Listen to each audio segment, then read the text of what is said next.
ორი თვე გავიდა, მას შემდეგ რაც ლაგოდეხის მუნიციპალიტეტის სოფლების სტიქიამ დააზარალა. მიყენებული ზიანი ადგილობრივმა ხელისუფლებამ მალევე შეაფასა, თუმცა სარეაბილიტაციო სამუშაოები ამ დრომდე არ დაწყებულა.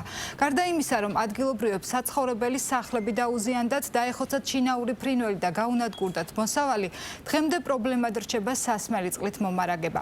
4 სოფლის მოსახლეობა სტიქიამდე ინდივიდუალური ჭებით სარგებლობდა, თუმცა წყალდიდობისას მდინარე კაბალის კალაპოტის ცვლილებამ წყლის რაოდენობასა და ხარისხზე იმოქმედა. მოსახლეობას ავზების ასავსებად რიგში დგომა საათობით უწევთ. ლაგოდეხის მერი ამბობს, რომ დაზარალებულები სასმელი წყლით უზრუნველყოფას სულ რამდენიმე დღეში შეძლებენ. მას შემდეგ, რაც სისტემის რეაბილიტაცია დასრულდება.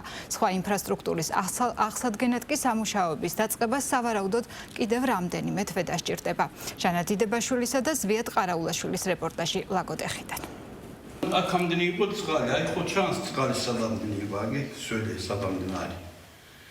და ჯერ ჩვენახავარი გავიდა არ გაშრება. კამილ ველიევი ერთ-ერთია მათ შორის, ვისაც 26 სექტემბერს უხვი ნალექისა და მდინარე კაბალის ადიდების შედეგად ლაგოდეხის მუნიციპალიტეტის სოფელ უზუნთალაშის სტიქიის დროს საცხოვრებელი სახლი დაეტბორა. პირველ სართულზე ოთახებს, კედლებს და ეზოს წყლის კვალი ახლაც ემჩნევა. ოჯახის უფროსი ამბობს, რომ კედლების გაშრობამდე სახლის პირველი სართული საცხოვრებლად კიდევ დიდხანს არ გამოდგება. ავეჯიკი, რომელიც აქ იდგა, იმდენად დაზიანდა, რომ გადაყრა მოუწია. როგორც დაზარალებულ დახმარება არ მიუღია.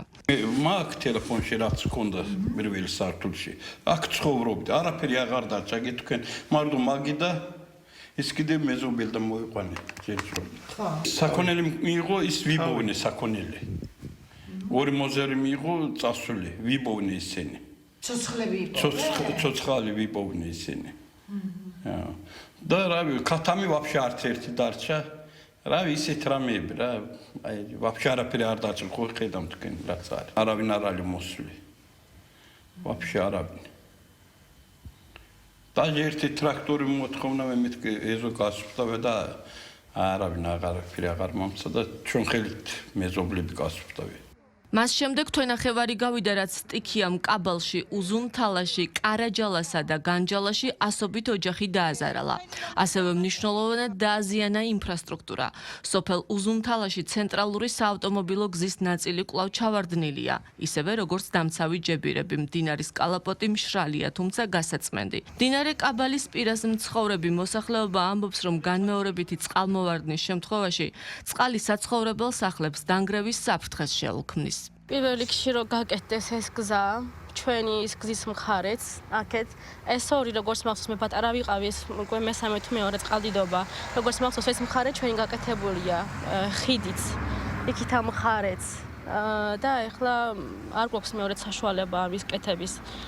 თან მარტო ხიადედა მყავს და თან დიდი თანხებთან არის საუბარი აქ.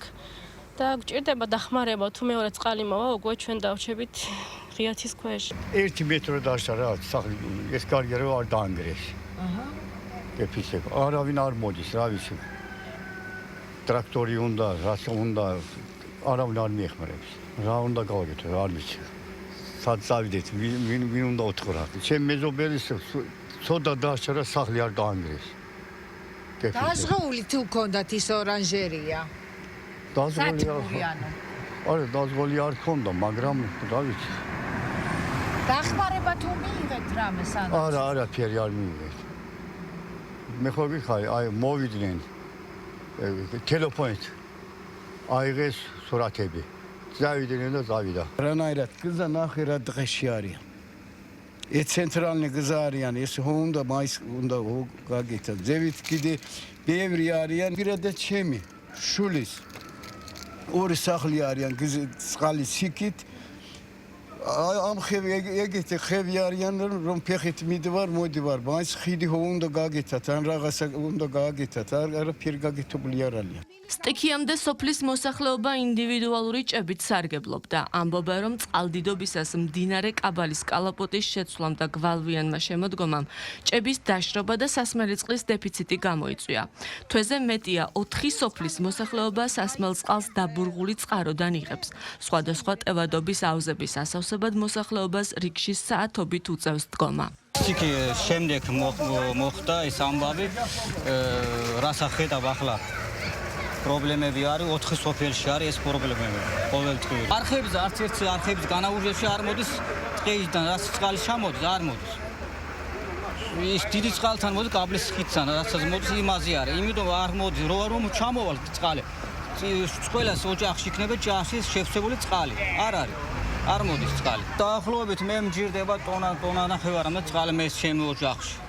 ყველაფერი სჭირდება ეს დანარჩენები რა ვიცი სახლში საქონელისაც არა ძროხებს მაგასაც ხონდა მორცხვა გასაკეთებელი არის გზები არხები ეხლა პირველ რიგში ჩვენ გვინდა სოფელში წყალი უნდა სანამ ხევი არ გასორდება სოფელში წყალი საერთოდ აღარ იქნება აი ეხლა უყურე მთელი ერთი სოფელი უზუნთალა ამ სოფელში ერთგან არის მარტო წყალი ეს კიდე აქეთ არის აქეთ გავსება მინდა ერთი ტონა რო გავავსებ 5 საათი დაველოდოთ რომ გავავსებს იმაში მაგის როხა გვაქვს, რავი, დასალევი და დასაბანისთვის გვინდა, სტერნები გავსება მინდა, მაგით არ შეიძლება ასეთი რაღაცა.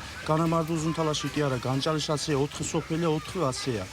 პირველ რიგში უნდა გავაკეთოთ ხევები. ლაგოდეხის მერის ინფორმაციით სტიქიის შედეგად მუნიციპალიტეტს 10 მილიონამდე ზარალი მიადგა და ინფრასტრუქტურული პროექტების დაწყებამდე კანონით დადგენილი პროცედურების გავლას გარკვეული დრო დასჭირდება. რაც შეეხება სასმელი წყლით მიწოდების საკითხს, ჯონდომ დინიშვილი ამბობს, რომ სასმელი წყლით სოფლების მომარაგებას რამდენიმე დღეში შეძლებენ. დაზიანებები არის კომპლექსური, დაგვიზიანდა როგორც გადასასვლელი საავტომობილო ხიდები, ასევე საავტომობილო გზა, ასევე რა თქმა უნდა, თვითონ მდინარე კაბალზეც აუცილებელია კონსტრუქციების მოწყობა, რომელიც დამცავ ფუნქციას შეასრულებს, რაც შემდგომში უკვე დაიცავს მოსახლეობას. აქტიურად მიმდინარეობს, როგორც კი აღნიშნე, პროექტირებაზე მუშაობა, მიღწეულია შეთანხმება რეგიონული განვითარების სამინისტროსთან და მომდევნო წლის ბიუჯეტიდან გამოყოფილი იქნება შესაბამისი თანხები ამ სამუშაოების შესასრულებლად. და ეს მდგომარეობით სამწუხაროდ გვაქვს პრობლემები რომელიც უკავშირდება სოფელ უზუნთალაში, ყარაჯალაში და ასევე ბაისუბნის ნაწილშიც მოსახლეობის წყალმომარაგების კუთხით მანდ მოგეხსენებათ რომ არის საყოფაცხოვრებო მომსახურებისათვის აქვთ ინდივიდუალური ჭებიდან მარაგდებიან შესაბამისად დღევანდელმა კლიმატურმა პირობებმაც განაპირობა ხედავთ რომ ნალექი არ არის და ასევე რა თქმა უნდა განპირობებულია იმით რომ დაზიანებულია სამელიორაციო არხები აქტიურად აწარმოებს სამუშაოებს საქართველოს მელიორაცია 4 სპეციალური ერთეული დღესაც ამ წუთებშიც მუშაობს მდინარე კაბალზე და ჩვენი ინფორმაციით დაახლოებით ერთ კვირაში აღნიშნული პრობლემა მოგვარდება. მდინარე კაბალზე ნაპირ გამაგრებითი სამუშაოებისა და დაზიანებული ინფრასტრუქტურის აღდგენის სამუშაოების დაწყება დამოკიდებულია პროექტირებისა და შემდგომ უკვე ტენდერის დროულ დასრულებაზე.